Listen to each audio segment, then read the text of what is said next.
All right, welcome to StereoPsych. I'm Stephen Downey, a clinical psychologist from Australia.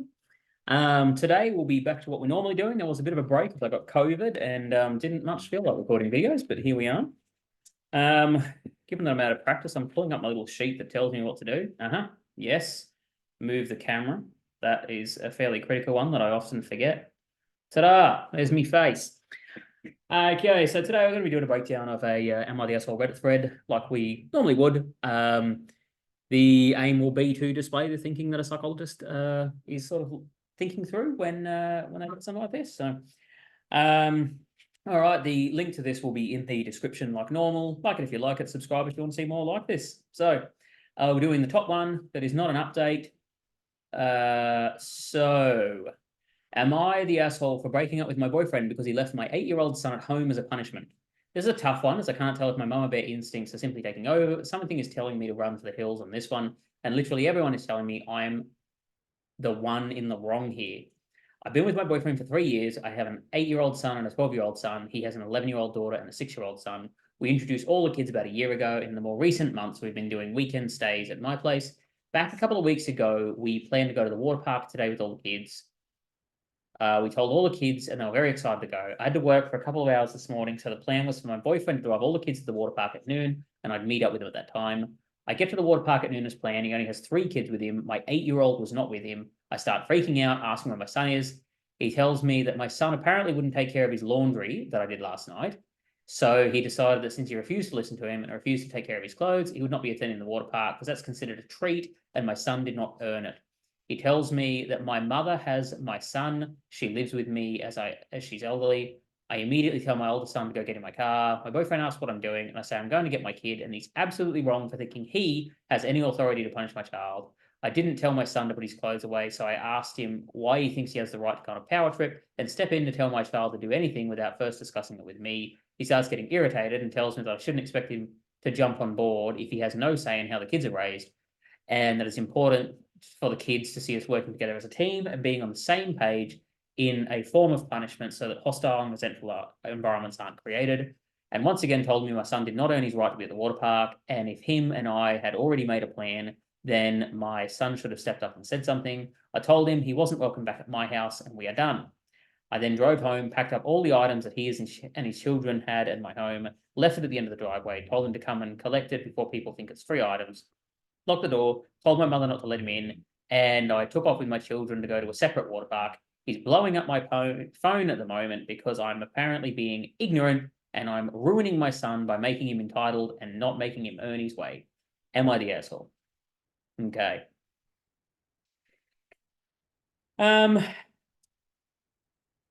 So the issue here, I actually don't have an issue with the boyfriend's actions. He hasn't left the kid unsupervised, which is what I thought when I read the title. Her mother is at the house. He left the child at home with the mother. So I don't really have any drama with that. He has been upfront with her, so he's not sort of denied what he's done or anything like that. And we get no indication from the story that he has not done exactly what he's said he would do here. So I don't really see any dramas with that. Right. So where would I start with something like this? If this mother turned up to see me, where would I start? The parts that I'm actually a little concerned about here are actually this here, ask what I'm doing, I'm going to get it. He is absolutely wrong for thinking he has any authority to punish my child. That, to me, is odd. And the reason it's odd is these guys apparently have been in a relationship for 3 years. And then only now is this conversation coming up. It indicates to me that these guys have not had a discussion around what this looks like. And he's made some assumptions about how it's meant to be. And she has not been on board with those assumptions. And it's sort of like, well, hang on. The problem here has actually got nothing to do with the situation. It's the fact that you guys haven't talked this out. You know, if you have already talked this out, then okay, then he's in the wrong for breaking the rules.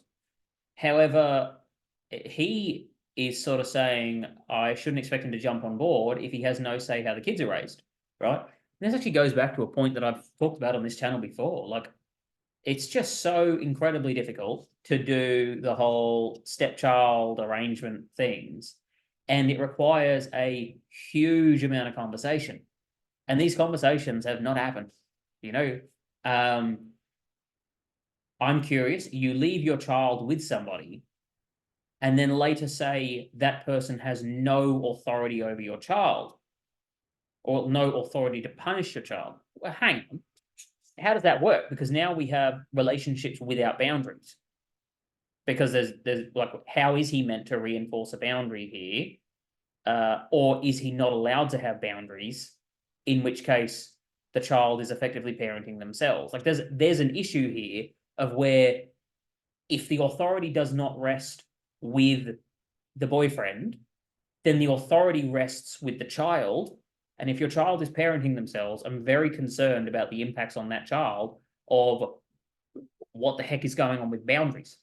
If the answer is only I can have boundaries with my child, do not leave them in the care of others. So there's an issue there. I could never drop my kids off at school and tell the teachers, like, oh, by the way, you have no authority to punish my child.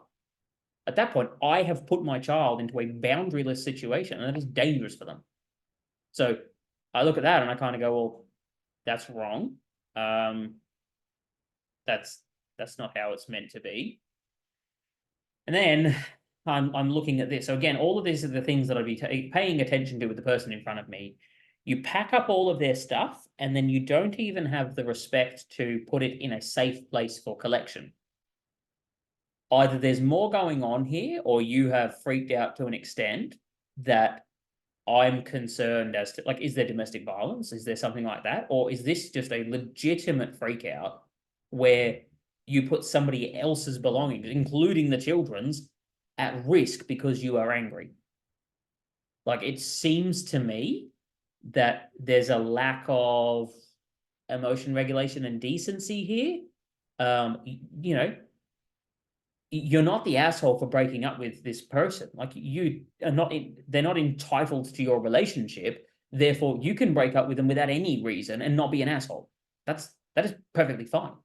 But what you're doing here just doesn't sort of hit me as right. And I'd be interested with this person. So, you know, I'd be curious as to what, you know, I guess the first point of exploration would be, what was the boyfriend meant to do?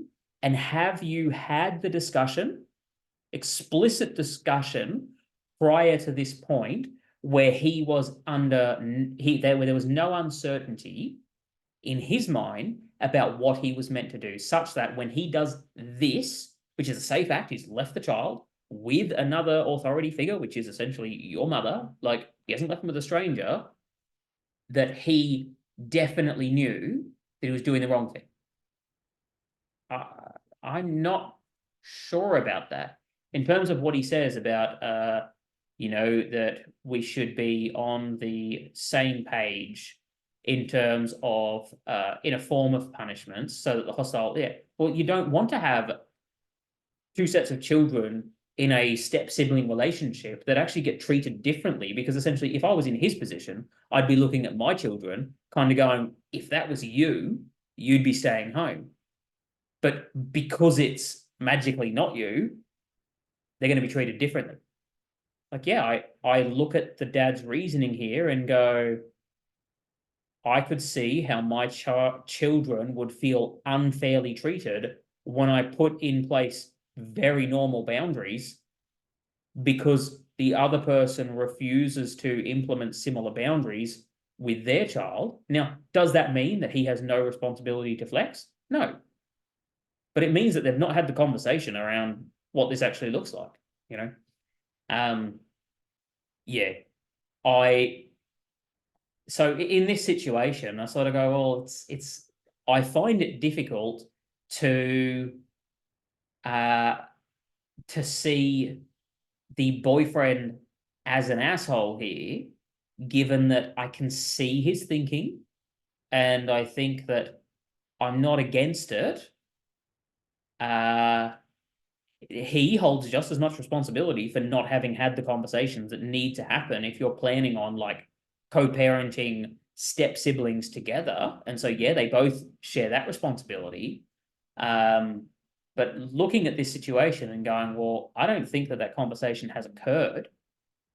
So I'm led to kind of assume, and it's an assumption, that the boyfriend may not actually know what it is that he is essentially in trouble. Like, he knows what he did, but he might not be able to sort of grasp that this is because we don't have a very clear shared idea of what it actually looks like to parent each other's children.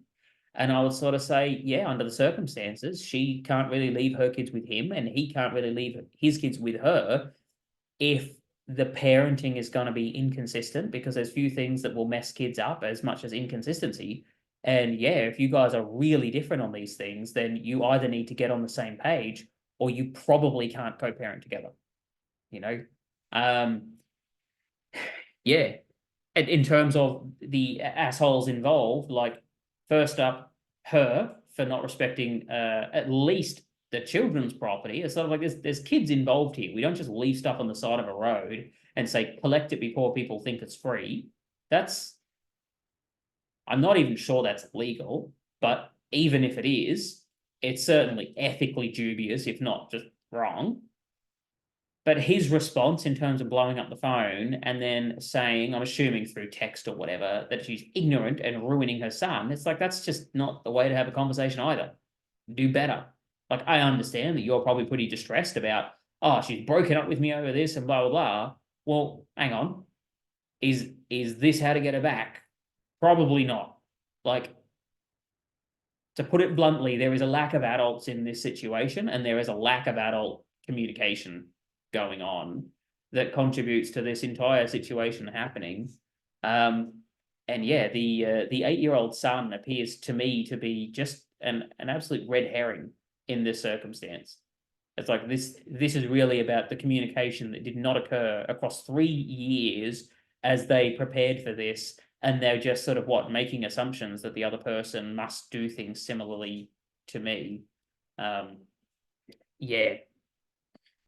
What would be a pathway forward from here? So, assuming there was any interest left in a relationship on either side, which I would suggest for each of their sake that they'd want to think seriously about that.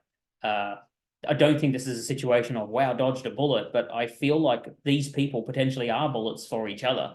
They do not seem to be able to communicate or work well together, and they don't seem to have much of an idea of what each other thinks about some pretty important things. And after 3 years, frankly, they should have.